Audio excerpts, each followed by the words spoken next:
एखाद्या विहिरीत बिबट्या पडलाय किंवा बिबट्याचं पिल्लू पडलंय किंवा तत्सम अनेक प्राणी पडल्याच्या अनेक घटना आपण ऐकत असतो.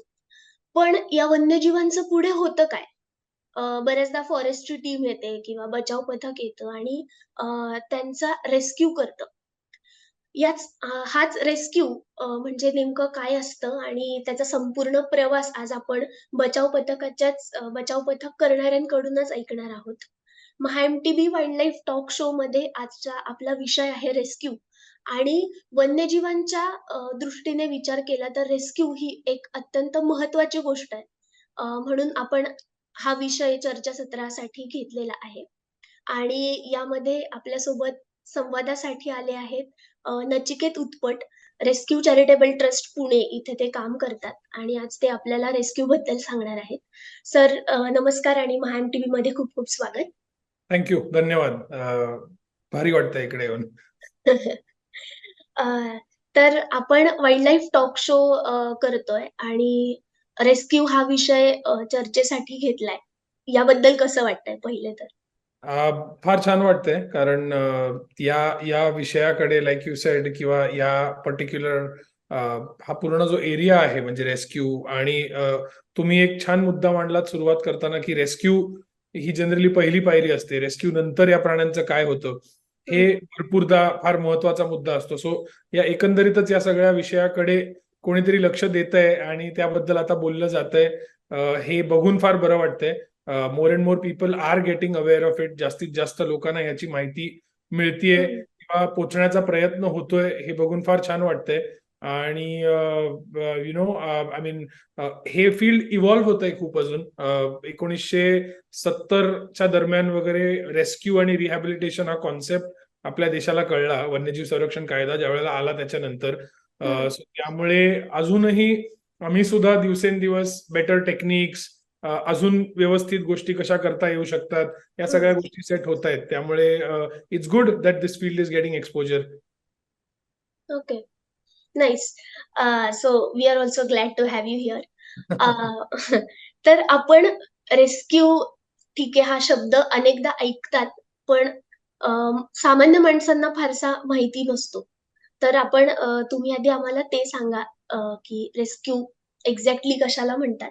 आणि तुम्ही एखाद्या वन्यजीवाचा रेस्क्यू किंवा बचाव करण्यासाठी जेव्हा जाता, तेव्हा काय-काय पूर्वतयारी तुम्ही करता? Okay, so like you rightly sed की रेस्क्यू किंवा बचाव हा शब्द भरपूरदा फक्त बचावाच्या क्रियेपुरता मर्यादित असतो. Rescue is only when you are rescuing an animal.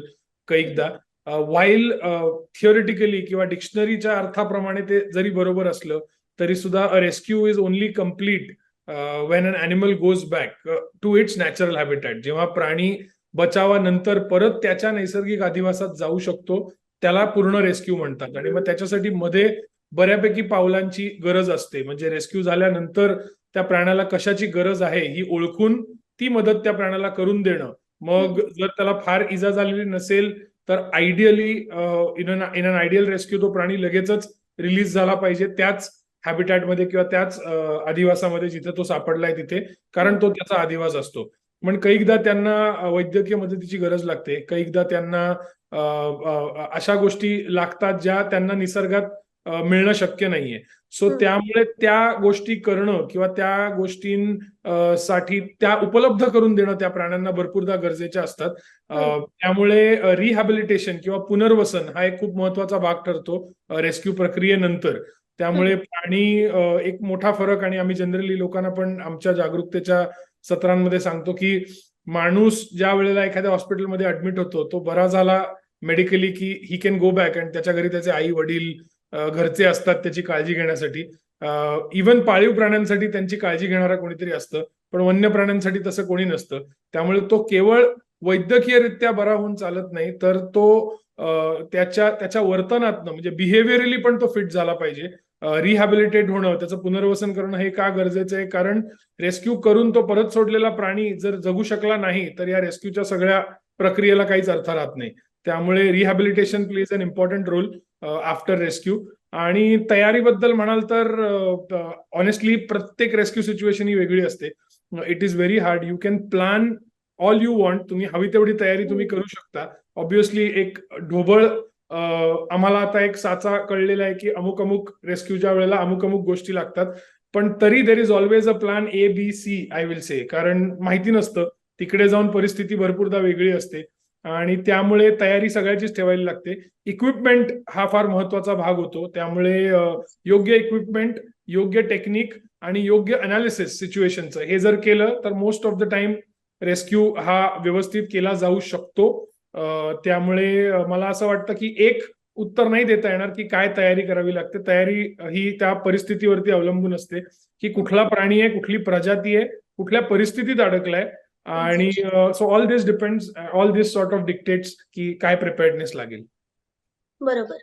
म्हणजे जरी बेसिक कम्युनिटीज आपण तयार करून ठेवल्या, तरी प्रत्येक रेस्क्यू सिच्युएशन वेगळी असल्यामुळे ते ऑन द स्पॉट सगळं हँडल करावं लागतं. हे अगदी 100%. म्हणजे आय अग्री की आता फॉर एक्झाम्पल एक छोटंसं उदाहरण द्यायचं झालं तर म्हणजे मांजात अडकलेले पक्षी हे आम्ही रोज रेस्क्यू करतो. म्हणजे आपल्याला रोज रेस्क्यूचे कॉल्स येतात ज्याच्यासाठी लोक रिपोर्ट करतात की आमच्या घरासमोर झाडावरती मांजात पक्षी अडकलेला आहे. आणि एक जस्ट फॉर इन्फॉर्मेशन की हे फक्त संक्रांतीच्या आजूबाजूला होत नाही, हे वर्षभर असतं, कारण मांजा हा तिकडेच अडकलेला असतो आणि पक्षी त्याच्यानंतर सुद्धा त्या मांजांमध्ये अडकतात. अडकतात. मांजा रेस्क्यूचे कॉल्स आम्हाला येतच असतात. So this is a very routine for us.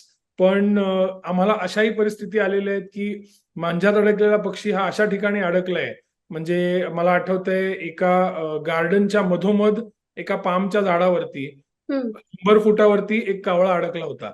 आणि त्या पक्षाचा रेस्क्यू करताना म्हणजे it was just like every day it's a manja rescue. आणि त्या दृष्टीने, कारण ज्या वेळेला कॉलर फोन करतो त्यावेळेला तो एक फोटो व्हिडिओ पाठवतो आणि त्यावेळेला आजूबाजूची परिस्थिती काहीच नसते, ते फक्त पाठवतात की हा इथे हा पक्षी अडकलेला आहे generally. So when we went there we realize that तो 100 फुटी झाड आहे, त्या झाडाला आजूबाजूला कुठेच गाडी जाऊ शकत नाही, आमचा पोल पोचू शकत नाही 100 फुटापर्यंत. सो एकमेव उपाय होता त्या पक्षाला काढण्याचा म्हणजे कोणीतरी वर चढणं.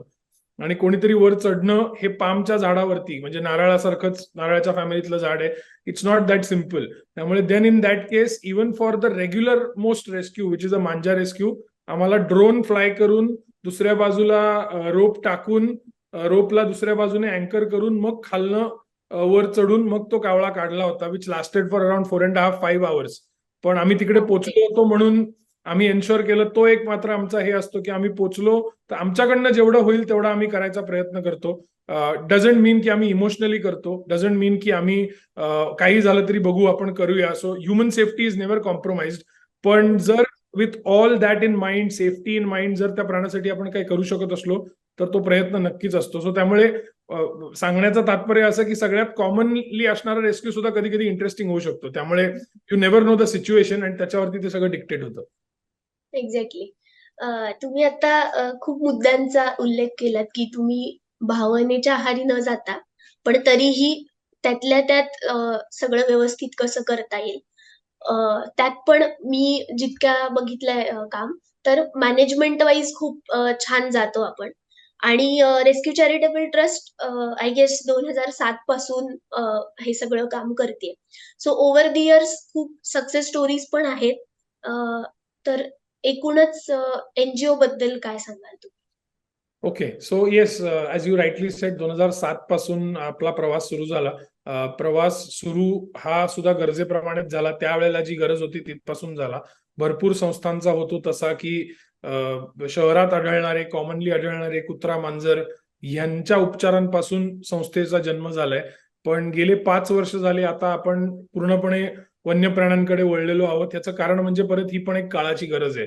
बदलत्या काळाबरोबर बदलत राहणं हे गरजेचं आहे. जर आपण प्रॉब्लेम सॉल्व्हिंग साठी आपला एनजीओ आहे, त्यामुळे we believe to be a part of the solution, not the part of the problem. त्यामुळे जिथे गरज आहे तिथे आपण करतो आणि या सगळ्यामध्ये वन विभागाचा प्रचंड पाठिंबा आम्हाला मिळतो.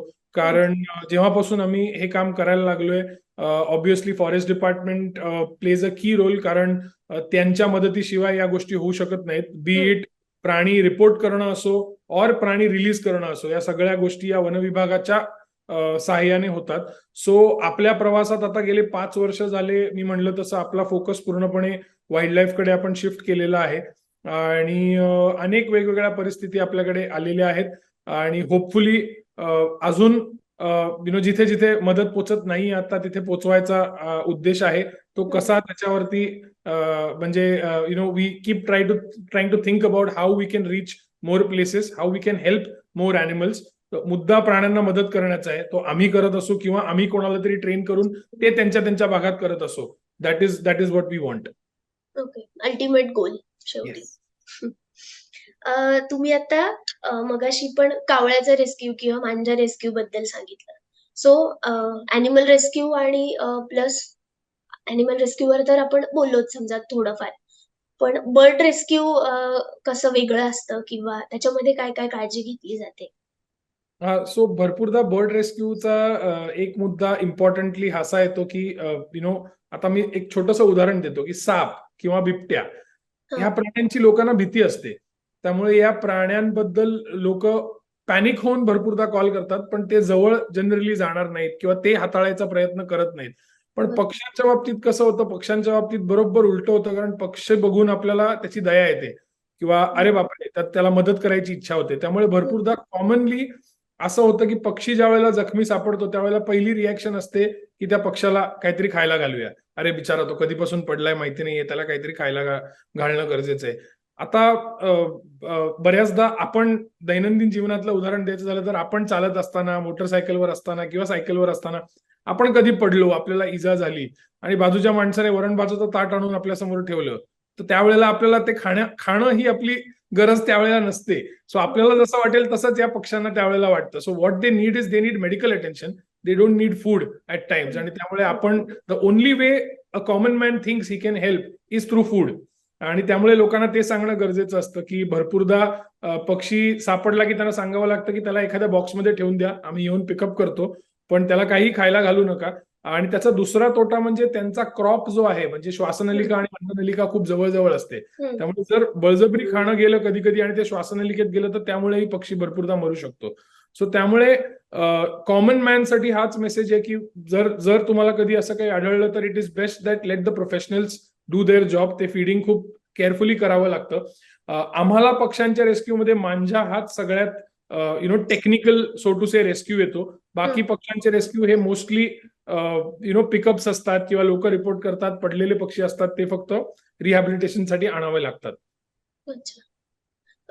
पण रेस्क्यूने आताच एक वल्चरची एक केस छान झाली आपल्याकडे आणि it was a long process, long treatment मधून तो गेला. त्या रेस्क्यू बद्दल आम्हाला ऐकायला आवडेल. येस. सो मी म्हणलं तसं की रेस्क्यू हा जनरली पहिला भाग होतो, पण this vulture was a great example of rehabilitation as वेल.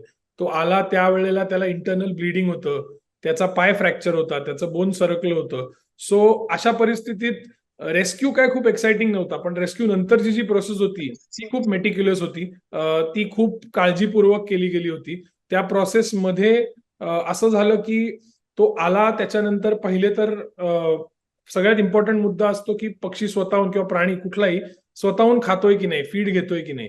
तर सुरुवातीला तो ते करत नसतो, कारण भरपूरदा तो आजारी असतो, भरपूरदा त्याला दुखापत होत असते, दुखत असतं.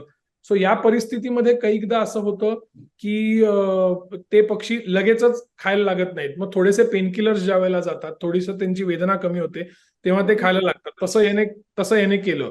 भरपूरदा स्ट्रेसफुल सिच्युएशन मध्ये त्यांच्या व्हॅल्यूज एलिव्हेटेड असतात, ब्लड व्हॅल्यूज एलिव्हेटेड असतात. कैकदा त्यांचे इंटरनल टेस्ट ज्या वेळेला करतो त्यावेळेला जाणवतं. सो कुठलीही सर्जरी करताना, प्रोसिजर करताना तसं करून चालत नाही. आपल्याला पण डॉक्टर सांगतात की थोडंसं ब्लड प्रेशर तुमचं नॉर्मल झालं की आपण एखादी प्रोसिजर करू शकतो किंवा अमुक करू शकतो. सो त्याच्यासाठी आम्ही थांबलो. मग त्याच्यानंतर त्याच्यावरती ऑर्थोपेडिक सर्जरी केली. ज्या वेळेला तो बोन जो होता तो सॉर्ट ऑफ परत जागेवरती लावण्यात आला आणि त्याच्यानंतर इंटेन्सिव्ह रिहॅब झाला. रिहॅब म्हणजे त्या पायाला रेस्ट मिळाली. त्या पायाला रेस्ट ज्या वेळेला मिळाली त्याच्यानंतर जवळजवळ एक महिन्याभराच्या कालावधीनंतर तो एका बाहेरच्या एन्क्लोजरमध्ये, हे सगळं आयसीयू मध्ये चाललेलं, बंदिस्त एन्व्हायरमेंट मध्ये चाललेलं. मग त्याला थोडंसं बाहेरच्या एन्व्हायरमेंटची ओळख मिळावी किंवा बाहेरच्या एन्व्हायरमेंटची सवय व्हावी म्हणून त्याला मूव्ह केलं गेलं होतं. Once it was moved outside we saw that his leg was looking normal. तो पाय ठेवत होता नॉर्मली. आणि त्याच्यानंतर he was finally moved in to a larger enclosure जी साधारणपणे 30 फूट बाय 20 फुटाचं एन्क्लोजर आहे मोठं, जिथे त्याला त्या एव्हियरीत शिफ्ट करण्यात आलं. जी आमची प्री रिलीज एव्हियरी असते, पक्ष्यांची चाचणी तिकडे होते की ते उडू शकतायत की नाही. तिथे सुद्धा त्याचा प्रवास होता की सुरुवातीला त्याची पर्च खालच्या लेवलला होती, जी फांदी होती ती. मग हळूहळू ज्या वेळेला दिसलं की तो तिथे जाऊन बसतोय, फांदीची लेवल वाढवली गेली आणि असं करत करत तो ज्या वेळेला टॉपमोस्ट फांदीवरती जाऊन बसायला लागला, खाद्य व्यवस्थित खात होता, पाय व्यवस्थित ठेवत होता, या सगळ्या इंटेन्सिव्ह प्रोसेस नंतर मग वी वर लाईक येस, आता this is good to go. So हे रिहॅबिलिटेशन चेकलिस्ट असणं खूप गरजेचं असतं. सो वल्चर तर क्रिटिकली एंडेंजर्ड आहे आणि त्यामुळे वल्चरवरती भरपूर डोळे आहेत. इच इंडिव्हिज्युअल काउंट्स राईट नाव, आपण ज्या परिस्थितीत आहोत त्या परिस्थितीत. सो त्यावेळेला अशा उदाहरणांनी जर अजून कोणाला स्फूर्ती मिळून किंवा अजून काही हे काम जर होऊ शकलं पुढे बाकी ठिकाणी सुद्धा, so it will be a great help to the overall population of vultures as well, because every individual matters. या निमित्तानं मला प्रेक्षकांना हे सांगायला आवडेल की ही जी आपण आता स्टोरी ऐकली ज्या गिधाडाची, तो व्हाईट रम्प्ड वल्चर या प्रजातीतला गिधाड होता आणि ही प्रजात अतिशय दुर्मिळ आहे आणि त्यामुळं हे रिहॅबिलिटेशन खूप महत्वाचं होतं रेस्क्युअर्सच्या अनुषंगाने सुद्धा आणि एकूणच बायोडायव्हर्सिटीच्या अनुषंगाने सुद्धा. सर तुम्ही सॉरी, एकच फक्त ऍड करीन की ऍज वी स्पीक राईट नाव, आजच अजून एक लॉंगबिल्ड वल्चर आपला रिलीज झाला होता. तो काही दिवसात त्याचेही अपडेट येतील, पण this was another. So 2 success stories back to back झाले, विच वॉज ग्रेट. हा आज जो रिलीज झाला तो कॅप्टिव्ह कंडिशन्स मधनं आला होता, काही बराच काळ कॅप्टिव्हिटीत राहिलेला होता आणि तो रिलीज झाला because he also surpassed all his rehabilitation milestone, ticked off his boxes, and it was great to see him go back. Great. आपल्याला या बोलण्यातून कळत असेल की किती स्टेजेस मधून एखादं रेस्क्यू जातं. सो अजून एका मुद्द्याकडे तुम्ही मगाशी म्हणालात की वनविभागाला बरोबर घेऊनच अनेक रेस्क्यूज पार पडतात किंवा वन्यजीवांच्या केसमध्ये त्यांना घ्यावंच लागतं. सो आतापर्यंतचा अनुभव कसा आहे? वनविभागाचा सपोर्ट म्हणा किंवा हे सगळं हँड इन हँड कोऑर्डिनेशन कसं चालतं? So good question. मी म्हणलं तसं मगाशीच की पाठिंबा हा प्रचंड असतो. काही सिनारिओज मध्ये आमचा रोल हा टेक्निकल एक्सपर्टीज मध्ये येतो भरपूरदा. पण आजूबाजूचं एखाद्या रेस्क्यू सिनारिओच्या आजूबाजूची परिस्थिती सांभाळणं हे आम्ही त्यांच्याकडनं म्हणजे ते ज्या पद्धतीने ते करतात त्यात ते खूप मौल्यवान असतं. एक उदाहरण देतो की वारजामध्ये, आता पुण्यात वारजे नावाचा जो भाग आहे, तिथे मार्च महिन्यामध्ये एक बिबट्या शहरी भागामध्ये आढळला होता. 7:15 वाजता आम्हाला कळवण्यात आलं की टिन शेड मध्ये जाऊन तो एका बसलेला, एक व्हिडिओ वरच्या मजल्यावरनं कोणीतरी काढला होता की तो बिबट्या एका टिन शेड मध्ये जाऊन बसलाय. When we reach the scenario, आम्ही 7:45 वाजता पोहोचलो, म्हणजे कळल्यापासून 30 मिनिटाच्या आत आपली टीम विथ इक्विपमेंट जागेवरती होती. पण सांगायची गोष्ट अशी की फॉरेस्ट डिपार्टमेंट आणि पोलीस डिपार्टमेंट हे पण कम्प्लीट फुल फोर्सने तिकडे प्रेझेंट होते.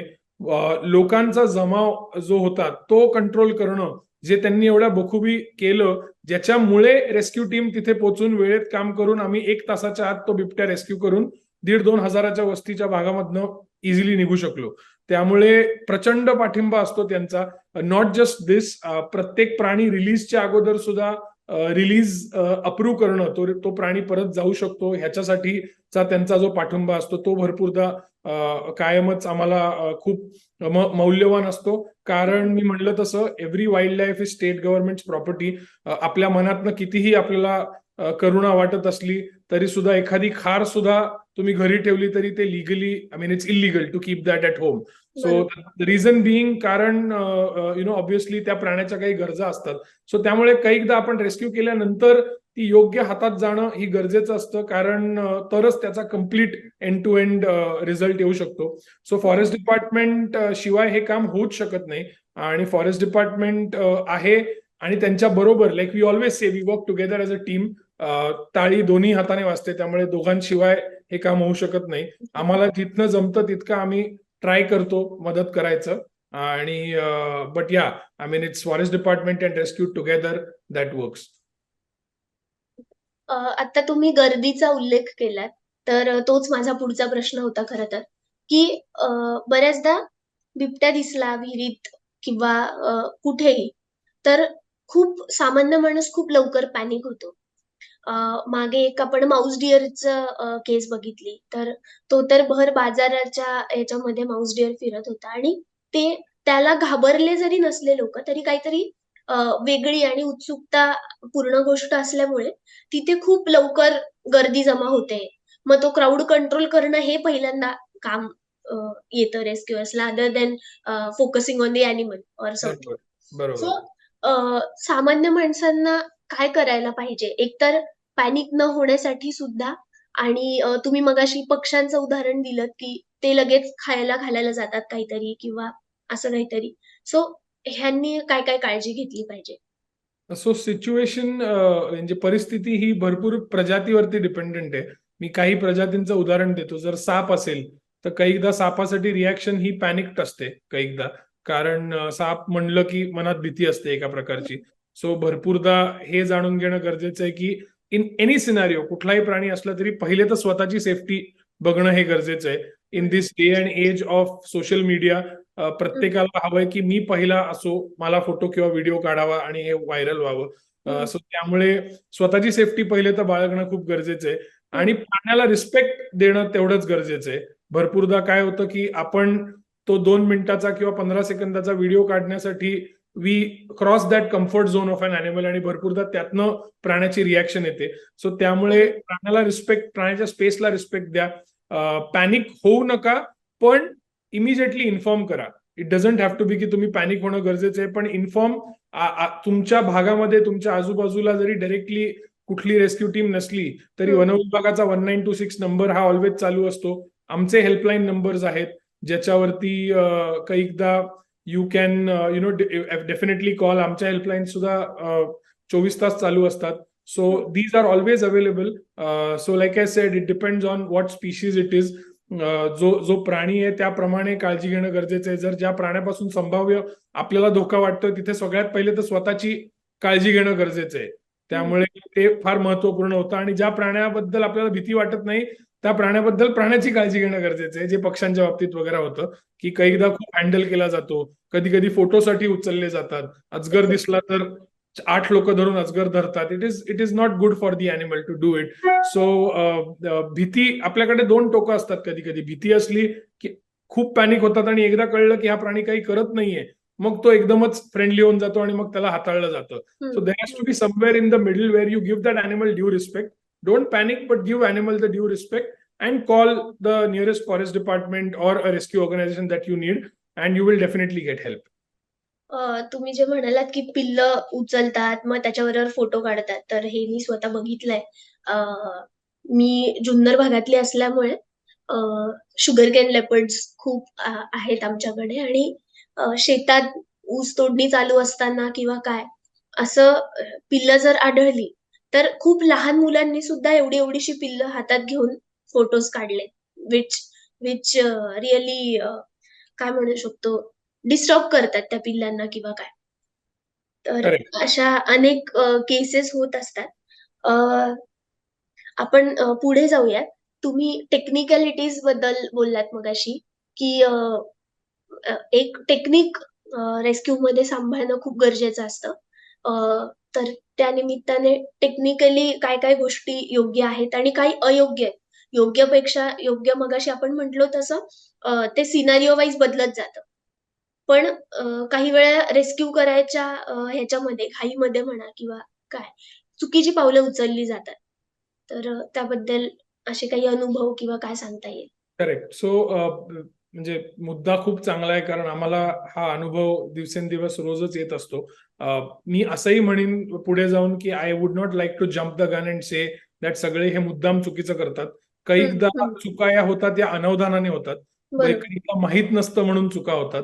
सो हं, भरपूर लोकांना कळलं की मग त्यांना जाणवतं की अरे असं करायचं नसतं. So hmm. Basic fundamental of wildlife rescue is the animal needs to remain stress free. प्राण्याला कमीत कमी तणाव कसा होईल याच्यावरती भर देणं हे गरजेचं आहे. आम्ही नेहमी म्हणतो की the best rescues are the most boring ones. सगळ्यात चांगले रेस्क्यू हे सगळ्यात बोरिंग असतात कारण सगळं प्लॅन प्रमाणे जातं.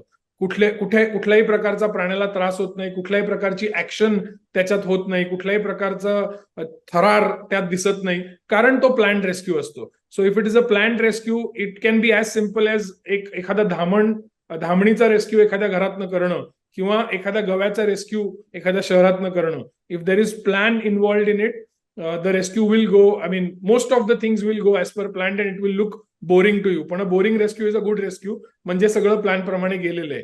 सो न करणाऱ्या गोष्टींमध्ये भरपूरदा हरणांसारखे प्राणी असतात. When these animals are rescued, हे सेन्सिटिव्ह अॅनिमल्स आहेत खूप. सो त्यामुळे असे प्राणी रेस्क्यू होतात त्यावेळेला त्यांचे डोळे झाकणं गरजेचं आहे, त्यांच्या आजूबाजूला आवाज कमीत कमी ठेवणं गरजेचं आहे. म्हणजे मी हरिण हे उदाहरण दिलं, पण this is true for most wild life.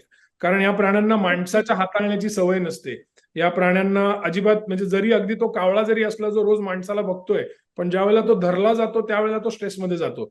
त्यामुळे बी it any animal, minimal stress, डोळे झाकणं जर हाताळायची वेळ आलीच तर, आणि कमीत कमी हाताळणं, these are keys to wildlife rescue. Techniques to do things always keep getting better. म्हणजे आता आम्ही पण दिवसेंदिवस, मी जसं म्हणलं तसं, की आमच्याकडे आम्ही पोल्स वापरतो मांजा रेस्क्यूसाठी, जो 65-70 फुटापर्यंत वाढतो. Now this has eased out the rescue techniques very easily in terms of safety for human. माणसाला वर चढावं लागत नाही, नंबर 1. नंबर 2, पक्षी कमी स्ट्रेसमध्ये राहतो. का? कारण माणूस जवळ येतोय हे बघून पक्षी अजून धडपड करतो भरपूरदा, आणि त्यात अजून इजा करून घेतो. So with these poles now you can easily remove the manja from the source, पंखापासून नाही. कारण कैकदा हे पक्षी ज्या वेळेला अडकलेले असतात त्यावेळेला ते सगळ्यात कम्फर्टेबल पोझिशन मध्ये अडकलेले असतात, त्यांना कम्फर्टेबल असलेली त्यावेळेला. मग ती पोझिशन न बदलता जर तो पक्षी खाली घेतला तर कमीत कमी तणाव होतो. ज्या वेळेला पिल्ल सापडतात भरपूरदा शेतांमध्ये, द रेकमेंडेड अप्रोच इज की पिल्ल जिथे आहेत तिथेच राहणं गरजेचं आहे. जरी हाताळायची वेळ आली तरी योग्य ग्लव्सचा वापर करणं, कारण ह्याला सायंटिफिक रिझन्स पण आहेत भरपूरदा. जेव्हा आपण डायरेक्टली पिल्ल उचलतो, आपला हाताचा वास त्यांना लागतो कैकदा, and then that also sometimes results in the mother being, आई घाबरते यायला भरपूरदा, जवळ येत नाही, का तो वास राहिलेला असतो. So these are basic things, but like I said, it differs with different animals. पण एक मूळ तंत्र जर बघायचं म्हणलं तर प्राणी जितका स्ट्रेस फ्री राहू शकेल, जितकं कमीत कमी हँडलिंग करता येईल, तितकं बेटर असतं. डेअर डेव्हिलरी करून रेस्क्यू करणं, हे आजकाल जरी व्हॉट्सअप आणि बाकी सगळ्या माध्यमांवरती त्याला भरपूर लाईक्स मिळत असतील, किंवा भरपूर त्याच्यावरती लोकांना असं वाटत असेल की अरे बापरे काय छान केले, पण eventually if you are doing it for the animal you will not do it that way. Okay. शेवटाकडे येतोय, शेवटचे 2 प्रश्न. काय काय अडचणींचा सामना करावा लागतो हे करताना, बचाव करताना? So I mean, like I sed, की अडचणी या वेगवेगळ्या परिस्थितीत वेगवेगळ्या येतात. म्हणजे उदाहरणार्थ, it all starts from sometimes convincing the local people. म्हणजे ज्या वेळेला वन्य प्राणी त्यांच्या आजूबाजूला आढळला जातो, आपण सगळ्यात कॉमन उदाहरण घेऊया बिबट्याचं. ज्या वेळेला बिबट्याची पिल्लं शेतात सापडतात त्यावेळेला त्या बिबट्याच्या पिल्ल्याचं रियुनियन आई बरोबर करणं याच्यासाठी, कारण ती जिथे सापडली आहे तिथेच जनरली आईचं वास्तव्य त्याच्याच आजूबाजूला असतं, त्यामुळे ते तिथेच करावं लागतं. सो सुरुवात इथपासून होते की ज्याचं शेत आहे त्यांना हे समजवणं की आज कापणी थांबवा, आज कापणी करू नका. इथपासून सुरुवात होते की convincing them to cooperate is sometimes important. Like I said, भरपूरदा techniques also matter a lot, की कुठल्या टेक्निकने आपण गोष्टी करतोय. सो त्यामुळे चॅलेंज ह्याच्यातही येतो कैकदा. म्हणजे मला उदाहरणार्थ आठवतंय की पहिलं खवल्या मांजर ज्या वेळेला आपल्याकडे आलं होतं, पँगोलिन ज्या वेळेला आलं होतं, it was difficult to treat that animal, कारण त्याच्या ट्रीटमेंट बद्दलचे फार काहीच प्रोटोकॉल नव्हते, त्याच्या ट्रीटमेंट बद्दलची फार काहीच माहिती नव्हती. मग त्यावेळेला आपल्या वेटनरी डॉक्टर्सने साऊथ आफ्रिकेच्या वेटनरी डॉक्टर्स बरोबर लिएज करून त्यांची मदत घेऊन त्यांना विचारून मग ती ट्रीटमेंट केली होती. त्यानंतर आपण भरपूर केलेले आहेत. सो त्यामुळे every day sometimes is a new challenge. Rescue on field म्हणायला गेलं तर obviously you have to deal with a lot of people. त्यामुळे त्या लोकांना व्यवस्थित पद्धतीने समजवणं. आम्हाला नेहमी असं वाटतं की एक रेस्क्यू हा जरी त्या एका प्राण्याचा असला तरी तो येणाऱ्या कैक प्राण्यांसाठी महत्वपूर्ण ठरतो, जर तो योग्य पद्धतीने हँडल केला गेला तर. म्हणजे साप रेस्क्यू झाल्यानंतर जर सापाबद्दलचं प्रबोधन केलं गेलं नाही तर त्या सापाच्या रेस्क्यूला काहीच अर्थ राहत नाही. त्यामुळे it is important that you talk to the community, you tell people about what the rescue was about, का रेस्क्यू करणं गरजेचं होतं, काय करायला हवं होतं, काय नाही करायला हवं होतं, and only then it is complete. So challenges म्हणलं तर obviously keeping up with changing technology, keeping up with ensuring that if there are safer ways to do it, आम्हाला पण ते करायचे असतात. म्हणजे एक चॅलेंज आम्हाला आठवतोय की आम्हाला एक फोन आला होता की बिबट्याचा ओरडणं ऐकू येते शेतातनं आणि तो अडकलाय वाटतं, तर तुम्ही या आणि रेस्क्यू करा. So nobody had any clue, कोणी बिबट्या पाहिला नव्हता. मी उदाहरण देतोय टेक्नॉलॉजीचं. सो त्यावेळेला नॉर्मल परिस्थितीमध्ये चॅलेंज वॉज की आपण जाऊन चेक करावं लागलं असतं. 4 लोकांनी जाऊन शील्ड घेऊन शेतात जाऊन चेक करणं हे गरजेचं होतं. पण luckily I mean thermal drones आज आहे टेक्नॉलॉजी वापरात, त्यामुळे थर्मल ड्रोन्स किंवा रेग्युलर ड्रोन्स सुद्धा. सो ड्रोन्सचा वापर करून we were able to realise की ती ऍक्च्युली मीटिंग पेअर होती लेपर्डची, त्यांना काहीच झालेलं नव्हतं. सो त्यामुळे त्या परिस्थितीत इंटरव्हीन करायची काहीच गरज नव्हती. थोड्या वेळानंतर ते लेपर्ड आपले आपण निघून पण गेले होते. So things like these, keeping up with safer techniques is also one challenge that we face, की आपण जेवढं योग्य करू शकतो आणि जेवढ्या सेफली करू शकतो तेही महत्वाचं असतं. सो मी म्हणलं तसं की people front is one challenge and doing it the right way is another challenge. हे फील्ड इतकं नाही आहे, हे फील्ड इतकं नवीन आहे.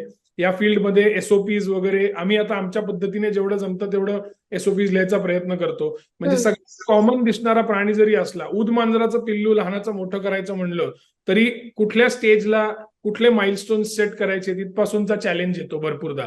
सो त्या प्रजाती विशिष्ट त्याचे पुनर्वसन टप्पे निश्चित करणं हाही एक चॅलेंज आहे, कारण असं कुठलंच रेडी मटेरियल नाहीये.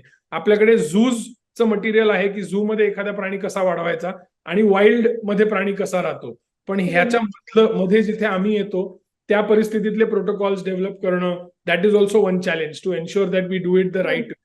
सो मी म्हणलं तसं सगळ्या फ्रंटवर चॅलेंजेस आहेत, पण you just need to have the will to overcome it. तुमचं इंटेन्शन चांगलं असलं आणि मूळ हेतू तुम्ही विसरला नाहीत, की मूळ हेतू हा प्राणी परत त्याच्या अधिवासात जाणं आहे, तर I think you will get help. So आम्ही तसंच करतो. Wherever we try to whenever we try to find such a problem, आम्ही हेल्प घ्यायचा प्रयत्न करतो आणि त्यातनं शिकतो.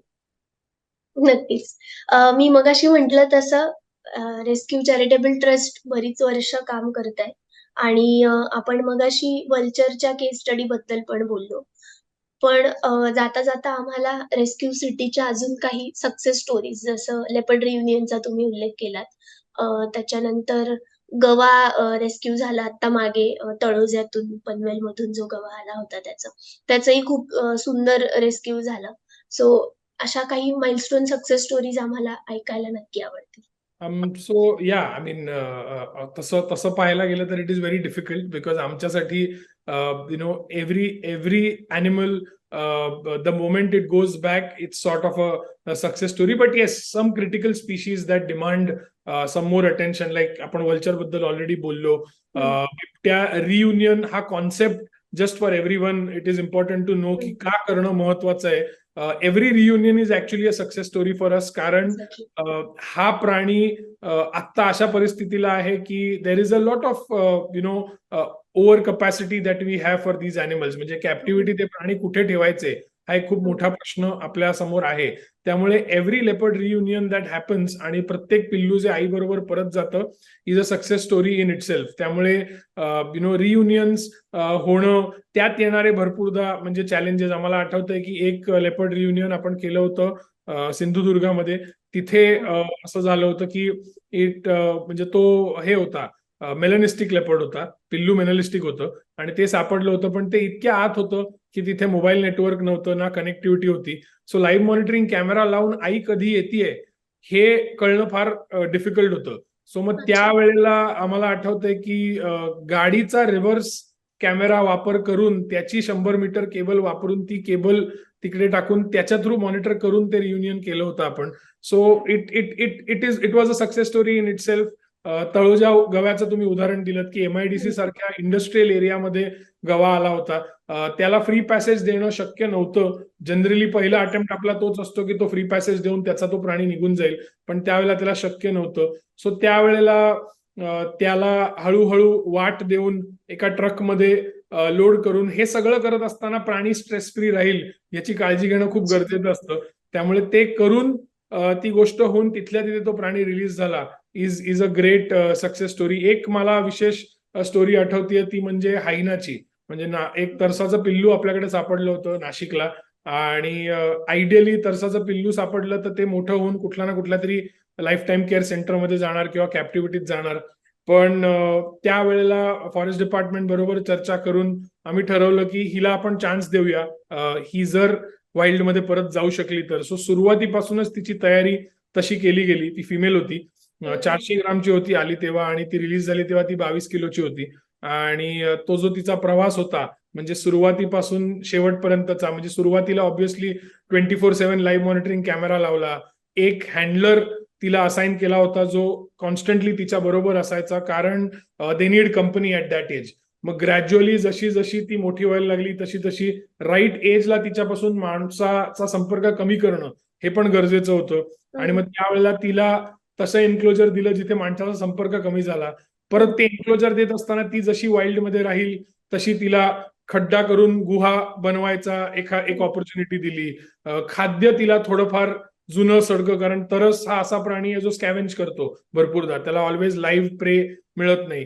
सो ते तिला देण्यात आलं आणि असं करून इव्हेंच्युअली तिला ऑब्व्हियसली फॉरेस्ट डिपार्टमेंटकडनं खूप इम्पॉर्टंट असा सपोर्ट मिळाला, कारण ह्या रिलीज होऊ शकला कारण त्यांनी परमिशन दिली आणि त्यांनी एक सुटेबल रिलीज साईट पण सजेस्ट करून दिली आम्हाला.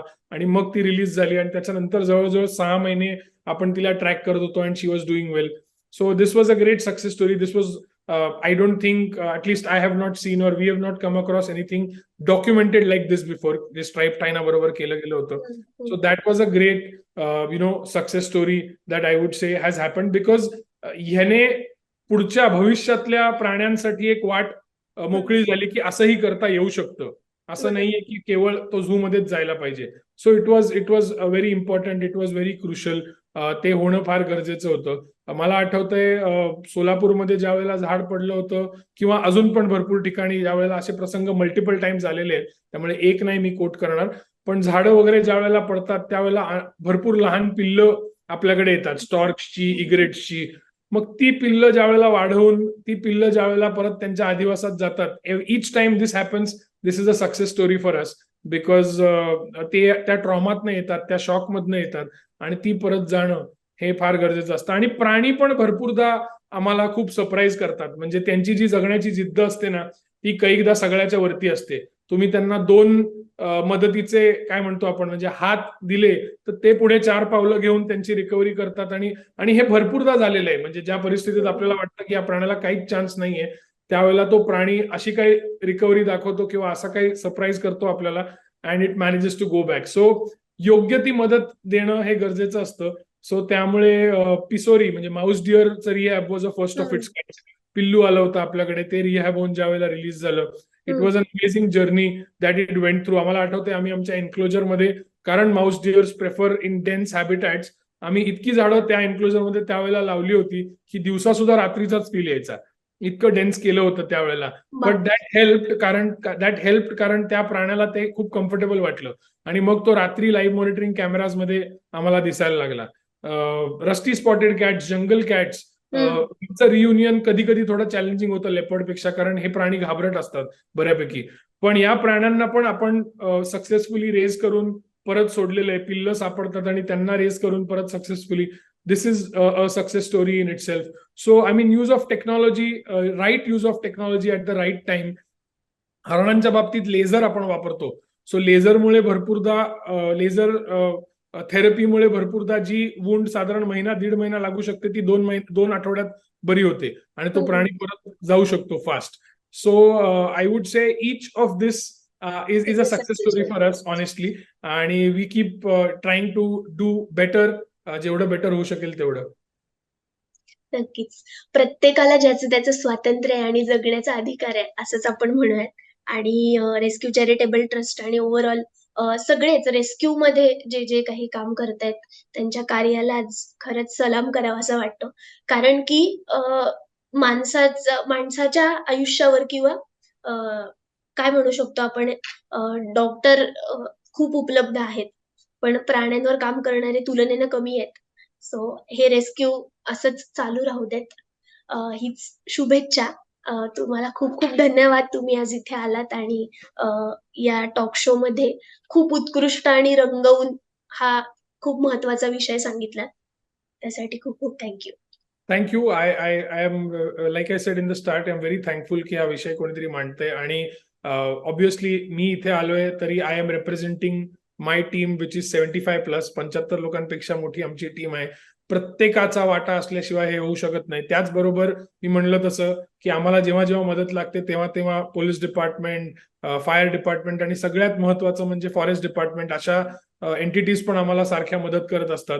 सो हे सगळं काम तेव्हाच होऊ शकतं. So I am just representing them, but it is truly for everyone that everyone and not just our organization. बाकी पण काही कशा संस्था आहेत ज्या चांगलं काम एक्झॅक्टली. करतायत, चांगले रेस्क्यूज करतायत. So kudos to all of them and I am glad that हा विषय मांडला गेला आणि होपफुली याला अजून अटेन्शन मिळून अजून ह्याला प्रगल्भता मिळेल, अजून प्रोग्रेस होईल आणि we will see a harmonious coexistence between wildlife and human beings as we move forward. Yeah sure. Rescue बद्दलचा आजचा भाग तुम्हाला कसा वाटला हे आम्हाला कमेंट करून नक्की कळवा. तुमच्या भागातल्या रेस्क्यूचे काही किस्से असतील तर ते सुद्धा आम्हाला सांगायला विसरू नका. आणि आपण जे चर्चासत्रात आज आपण बघितलं, की भूतदयेपेक्षा सायंटिफिकली किंवा प्रॅक्टिकली विचार करून अ, असे काही केसेसला तुम्ही अ, सामना करायची किंवा त्याला सामोरं जाण्याची वेळ आली, तर प्रॅक्टिकली विचार करून जा. हेच सांगेन. भेटूयात पुढच्या भागात. नमस्कार.